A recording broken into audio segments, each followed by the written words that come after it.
बीडमधून आहे। बीडमध्ये मेळाव्याआधी लक्ष्मण हाके, धनंजय मुंडे आणि भुजबळ यांच्या भेटीला ते पोहोचलेले आहेत। बीडमध्ये ओबीसी महाएल्गार मेळाव्याआधी ही बैठक होतीये।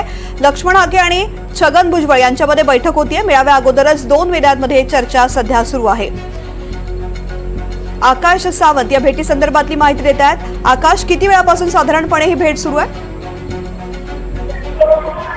नक्कीच तृप्ती, बीडमध्ये आज मंत्री छगन भुजबळ यांच्या उपस्थितीमध्ये ओबीसीचा महाएल्गार मेळावा पार पडत आहे। या मेळाव्यामध्ये एक मागणी केली जाते, ती मागणी म्हणजे मराठा समाजाचा पारित करण्यात आलेला GR जो आहे तो रद्द करण्यात यावा। या मागणीसाठी हा मेळावा होत आहे। मंत्री छगन भुजबळ हे गेल्या 2 तासापूर्वीच बीडमध्ये दाखल झाले होते।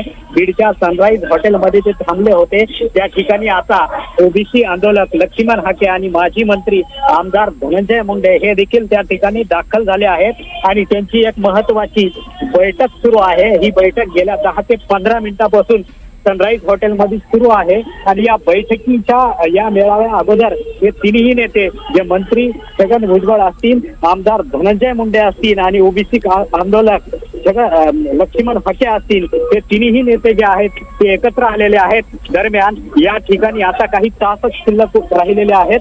या क्रीडांगणावरती, छत्रपती संभाजी महाराज क्रीडांगणावरती हा मेळावा पार पडणार आहे। या मेळाव्यामध्ये मंत्री छगन भुजबळ काय बोलतील, धनंजय मुंडे काय बोलतील आणि लक्ष्मण हाके काय बोलतील, याकडे संबंध राज्याचं लक्ष लागलेलं आहे। तृप्ती, आता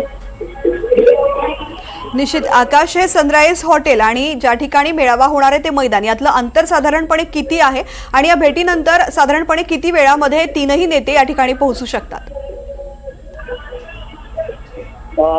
सनराईज हॉटेल आणि बीड शहराचं अंतर बघायला गेलं तर तसं 7 किलोमीटरचं अंतर आहे। या 7 किलोमीटरच्या अंतरामधून मंत्री भुजबळ आणि धनंजय मुंडे व ओबीसी नेते जे आहेत लक्ष्मण हाके, हे तिघही जण एकत्र गाडीनं बीडच्या जे छत्रपती संभाजी महाराज क्रीडांगण आहे या क्रीडांगणावरती साधारण 5 वाजायच्या दरम्यान बीडमध्ये दाखल होतील आणि या दाखल झाल्यानंतर या आकाश, या संदर्भातले अपडेट्स घेत राहू। तुर्तास धन्यवाद संपूर्ण माहिती करता।